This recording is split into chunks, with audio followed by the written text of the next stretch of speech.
Hello, everyone, and welcome to the Create podcast with me, your host, Kat. I'm so excited to be here today. And today's guest, Pam Grossman, is a writer, curator, and practicing witch. Perfect for spooky season, if you ask me, whose work bridges creativity, culture, and magic. She's also the host of the Witch Wave podcast called The Terry Gross of Witches by Vulture, and the author of Waking the Witch, Reflections on Women, Magic, and Power, as well as the co-editor of Taschen's Witchcraft volume in the Esoterica series. Her brand new book, which is what we're going to be talking about on this episode, Magic Maker, The Enchanted Path to Creativity, is out this October 2025 on the 14th through Penguin Life and Hay House. It's a beautiful guide to weaving enchantment into your creative life, drawing on the practices of artists and visionaries from Hilma F. Klint to David Bowie. Pam shows us how magic and creativity are one and the same and how we can tap into that power in our own work. I'm so excited to welcome Pam, but before we dive into this conversation, I want to thank our sponsor, Create Magazine, and I want to share an exciting opportunity for this fall. We are now accepting submissions to The Spirit World, a curated virtual exhibition and catalog exploring the mystical, uncanny, and the unseen. Selected artists will be included in a virtual show featured in a professionally designed catalog, highlighted on our blog, and shared with our international audience of curators, artists, and collectors. The deadline is October 31st, 2025, and you can submit your work today by going to createmagazine.co/call-for-art. Thank you so much, and let's go ahead and chat with Pam. Pam, welcome to the Create podcast. I am so excited I got to know your work recently, and I feel like maybe I met you before another life or something like that, but I'm so excited to talk about your new book and your story. Welcome to the show. Kat, thank you so much for having me. I'm thrilled to be here. I'm really excited. So before we dive in, I am actually not new to your work, but I didn't realize that I wasn't new to your work. And I shared with you before we started recording, I had the witchcraft book from Taschen, and I didn't realize that you wrote the intro for that. And then I went down this rabbit hole, and then I got my hands on this beautiful book that's coming out this coming October, which by the time people are listening, they can pre-order or order, called Magic Maker. But I would love for you to share a little bit about the kind of work that you do. I know you're really into magic, you're also really into art and culture. Tell me a little bit about your background. Sure. So I am first and foremost a writer and a curator, and a lot of my work tends to circulate around the notion of magic and witchcraft.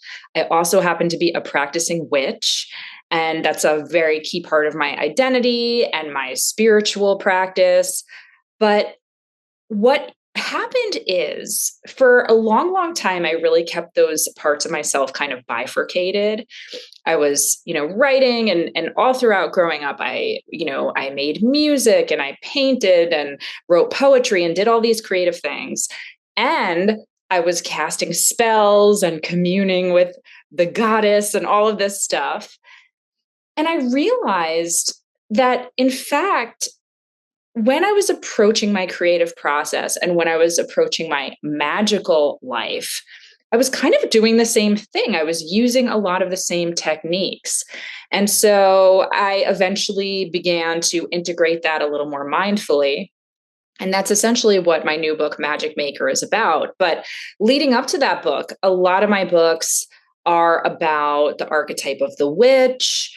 They're about witchcraft, not really in a how-to methodology, but more about celebrating the archetype of the witch, why it means so much to people, whether or not you literally identify as a witch or it's just an archetype that you gravitate towards in film and fiction and so on.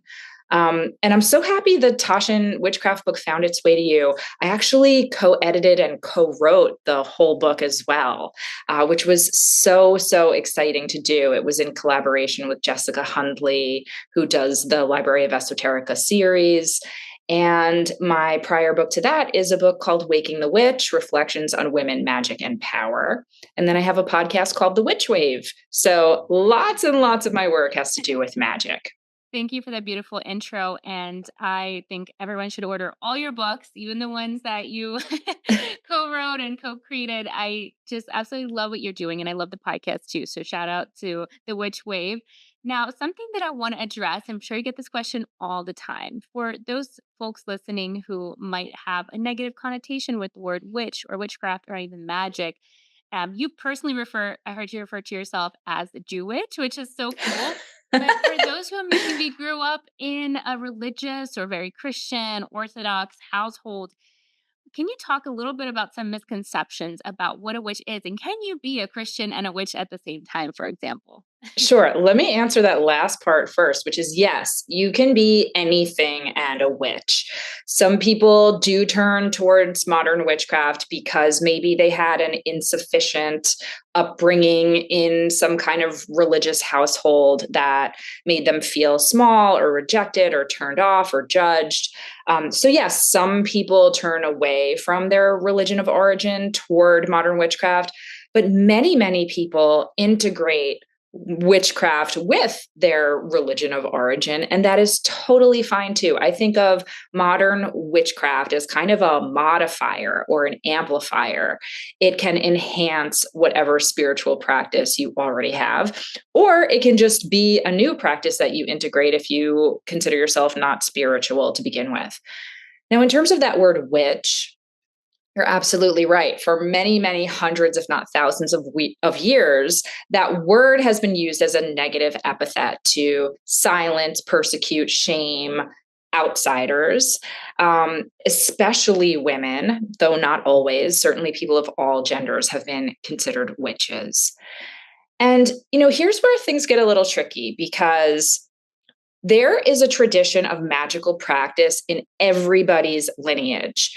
You might not call it witchcraft, you might call it healing or fortune telling or divination or, ancestor veneration. But if you go back far enough in your own ancestry, I promise you there's some kind of practice that incorporates some or all of those things. And yet, that word witch was usually used against people whom others felt were threatening. Very few people would self identify as witches throughout time. And then I'll just say briefly that started to change in the 19th century and certainly exploded in the early to mid 20th century when you saw the rise of what's now called feminism. And when women started getting more power or started wanting more power in society, they started then really sympathizing with this archetypal witch figure. And we start to see the witch become a protagonist in stories and even an aspirational figure. Think about Glinda in The Wizard of Oz, right? This is a good witch, which is, one of the more obvious examples. And then I'll just quickly say, in the mid 20th century, we then saw a group of very bohemian, open-minded people in England begin their own practice of modern witchcraft, which would eventually come to be called Wicca. And so you have all these different threads sprouting and weaving together over time. But the short version is people started to choose to identify as witches openly and proudly in some segments of society. I love that. Thank you so much for that deep and thorough. I really admire your research. And that leads me to the next question. This book is juicy. There are so many types of practices and examples, and there's different sections of the book. And I was wondering, how did you get started with this type of research initially? Because you linked artists such as David Bowie or Hilma F. Klint with these practices, right? Some of them more obvious than others. Some of them actually channeled spirit, and others just used like rituals or some kind of alter ego. How did you first link the connection between art and magic? I would love to hear the beginning of your journey. Sure. Well, when I was a teenager, I fell in love with a few artists who now are becoming more household names. But back in the 1990s, when I was a teenager, very few people knew who they were. I'm talking about surrealist artists named Leonora Carrington and Remedios Varo. Remedios Varo, if I had to choose my favorite painter of all time, it would be her, though it's so difficult to choose. But anyhow, these were two surrealist artists. They became very good friends. They were European expats who would relocate to Mexico City during the war. And they began to study witchcraft, tarot, Kabbalah. Remedios Varo famously would surround her canvases with crystals because she believed that she could imbue her paintings with magic.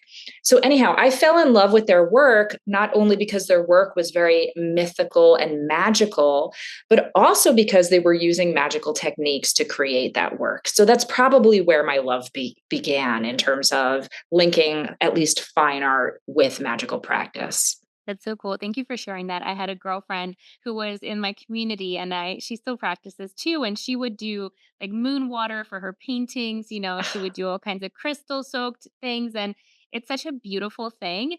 And I absolutely I got chills when you were sharing that story because it becomes, art making, I think, in this society. I don't know if you agree or not. I mean, we all protect our craft so desperately. There's so much noise and chaos and, everything is a distraction to our creative practice. But when we think about the people who use it as a ritual, as a sacred art, I think that is when we all have an opportunity to like really protect it and actually treat it like, some kind of magical ritual. So I love that you shared that. Thank you so much. And Yes. yeah, and I was wondering, do you have any tips for someone who might be inclined in this subject matter who might want to try something different in their studio? We listen.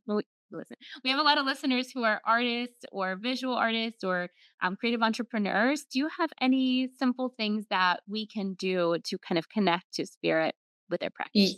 Absolutely. So, first, let me just acknowledge the fact, which links back to your earlier question about witches and witchcraft. I want to address the fact that magic is not evil. And it is something that we all do, even if we don't realize it. If you make a wish on your birthday candles, if you toss a coin into a fountain with, a wish or a desire on your mind, you're casting a tiny little spell. So I think we all do this. We have lucky charms, we sometimes say a quick little prayer. This is all forms of magic. I think it's a very human thing to do. It's a way we make meaning and it's a way we communicate with some kind of force that we don't fully understand. And maybe you don't literally believe in that force, and that's okay because these techniques will actually still work for you, even if you're skeptical or cynical about it. But for me, I believe that creative practice is spiritual. I think that human beings were put on this earth in part to make things and to connect with other people and hopefully build a better world together. And we do that through the power of our imaginations and our intentions. And so, in terms of starting your practice, if you're a little new or nervous about this, I suggest even just asking for a little bit of divine assistance. And this can look as informal or formal as you wish.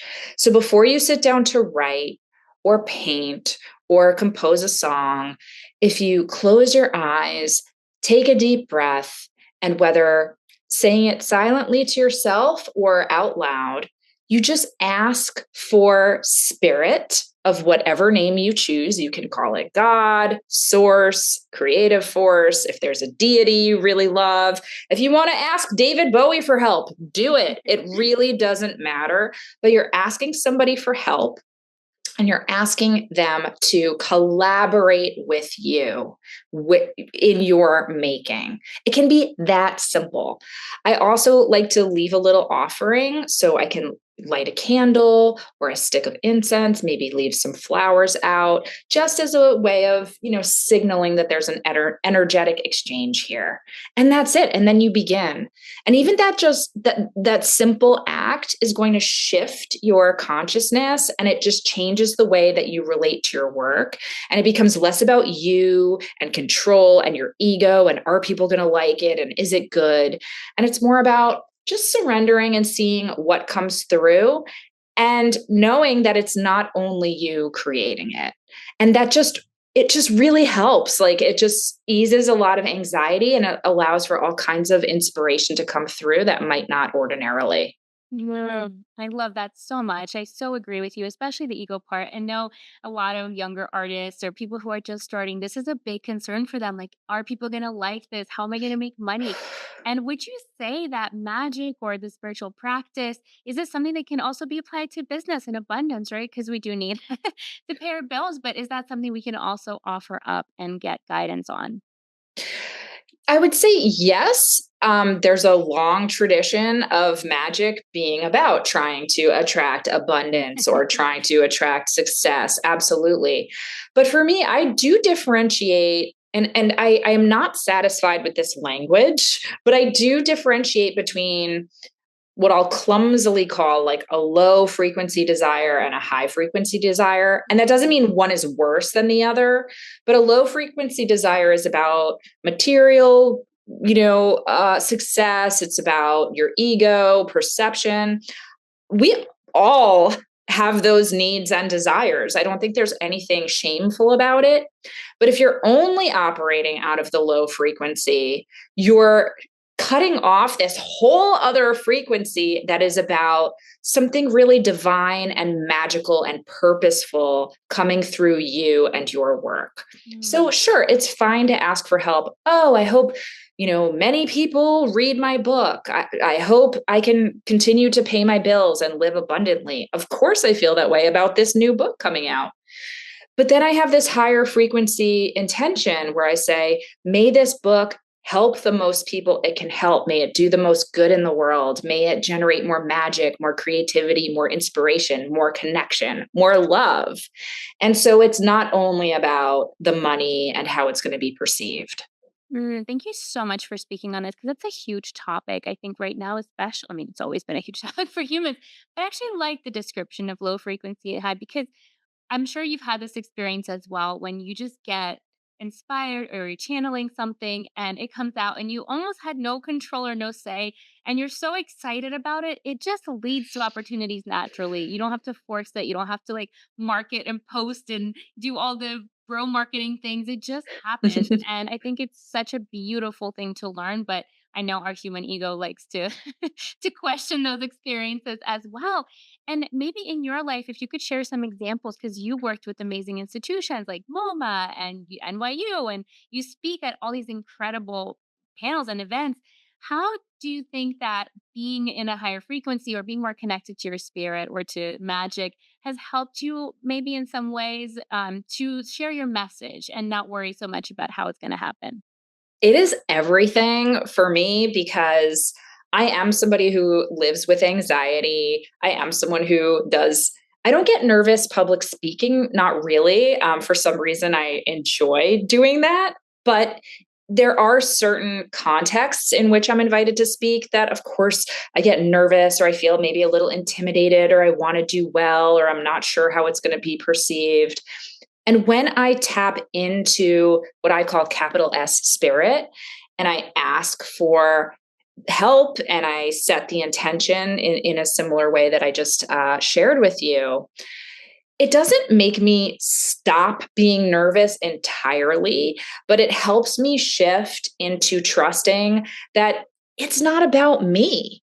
Like when I'm speaking at MoMA, or a big one was I was recently invited to cast a love spell on stage at Carnegie Hall with my friend Jinx Monsoon, the incredible drag queen and just like, Broadway star. And of course I was nervous in those situations. But then I shift into this other frequency where I just ask spirit to work through me again so I can deliver its message. And so I can hopefully do the most good and make the most magic that I possibly can to help more people feel connected to that frequency of love and fun and joy and enchantment. So it doesn't take away the fear entirely, but it makes my positive voices and my love and my joy and my purpose louder.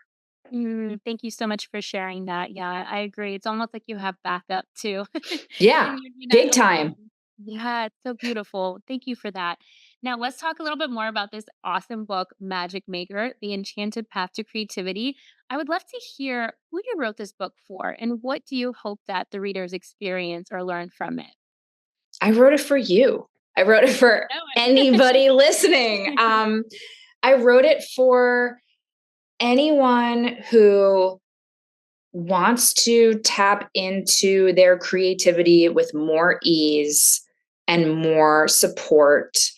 I wrote it for anybody who feels like they have more they want to make or express, but who might feel stuck, who might feel overwhelmed, who might feel anxious, or even if you have an easeful practice, I wrote it for you so you can get even more ideas and more inspiration from some capital M mysterious realm. Mm. So it really is for everybody. Certainly, if you have a witchcraft practice or a spiritual practice already, I think you're going to recognize some of the techniques I talk about in the book. But this book, I think, hopefully will have a broader appeal than that. Even if you're somebody who has never even lit a candle once in order to connect with the divine, that's okay. This book really is for anybody. It's beautiful. And I definitely felt like it was written for me. So thank you so much for that. And what I love about this book too, you don't tell anyone what to do. You just offer different ways, different methods, different examples through history. And I really am inspired by your wealth of knowledge and research. I was wondering for our scholars or curious individuals listening, do you have any tips for how you research this book? Because we do have a lot of writers also listening to the podcast. And I'm wondering, what was that process like for you? Because there's a lot of information in here. Thank you for asking and acknowledging that, because my ego often wants to tell people I'm not just like this woo woo, airy fairy person. There's a lot of rigorous research. I've been studying this material for decades and living this material for decades. So that's my little ego saying thanks. I appreciate the acknowledgement. But in terms of research, it's a combination for me of doing all the things you might have learned in school, making sure you're going to source materials, you're not just quoting other people, that you're going to those first person accounts as often as you can. And also, really, for me, an outline is very key. I know there are some people who just kind of write and see what comes. For a book like this, at least the way my brain works, I really have to outline it. And I had just like reams and reams of notes and ideas that I've been keeping for many, many years. But then I also do what I call following the fascination. Like there's a lot of material that I thought maybe would come in this book that didn't end up making the final cut because it just wasn't that like enlivening to me to write about. I was finding myself getting bored or feeling like, oh, this is a slog. You don't have to put that in your book. You really can follow the fascinations. So everything that ended up in this book is because I found it really exciting and inspiring. And surely if I feel that way, someone else out there is going to connect to those parts too. So it's absolutely a combination of intuition and intellect. Thank you so much. That's so beautiful. And you definitely inspired me because I'm working, I co wrote two books, but I have not yet put out my own book. And I do want it to be a little bit more research. I want to go down my nerd tendencies and go Yes. down those rabbit holes. And I kind of started doing that. Even learning some things. I ordered some catalogs you mentioned on your podcast about spiritual artists. And I also was wondering, sorry, I'm full of questions for you today. I love it. If you have any resources for someone who might want to see some examples up, like you mentioned a lot in the book, but I don't know if you have some more on your website or podcast, examples of visual artists who are using magic and mystery and these types of things in their work. Oh my goodness. There are so many examples. And if I had a limitless budget or my publisher had a limitless budget, this would have been an illustrated book. Maybe down the road, there will be like a Yes, deluxe version. Let's manifestation. manifest that spirit. Because I felt that way about Waking the Witch as well. Because there's a whole chapter in that book that's about art witches. And And people would often say to me, like, oh, I went and I started Googling all of these different names and so on. So I curated an art show in 2016 called Language of the Birds, Occult and Art, which was a 100-year survey of artists who have used these techniques. This was a show that was up at NYU, at one of their galleries right on Washington Square Park. And I kept that website alive, even though it's almost 10 years old now, just because people ask me that all the time. So if you go to languageofthebirds.org, that's a nice little jumping off point, and you can see some of the images from that show. But then there are certainly many illustrated books. My friend S. Elizabeth has a wonderful book called Art of the Occult, which I really recommend. Kind of the big granddaddy or grandmommy book that I recommend is there was a blockbuster art show in the 1980s in LA. And gosh, I'm afraid I'm going to mangle the name, but I think the show was called, and I have it in the book, the show was called Spirituality and Abstract Art, or some variation of that. And that's a really big, wonderful catalog that covers a lot of this, a lot of the history of abstract and modern art as coming from these different spiritual practices, such as theosophy or spiritualism and so on. So that's a really nice place to start. Certainly, the surrealists were working with this material a lot. You have people like Kurt Seligman and Max Ernst and so on, but especially Revedio Sfaro and Leonora Carrington, my ladies. Many, many other examples. And of course, the witchcraft book that you mentioned that I co-wrote with Jessica Hunley, that has many, many examples of people who work in this realm and who use magic to generate their work. Beautiful. I'll make sure to link all of that for our listeners so they can also go down these beautiful rabbit holes. Thank you so much, Pam. It's been such a joy to meet you. What do you have going on currently? So everyone's going to pre-order a copy of the book or order it if you're listening when it's already out. How else can we support you? And what do you have going on?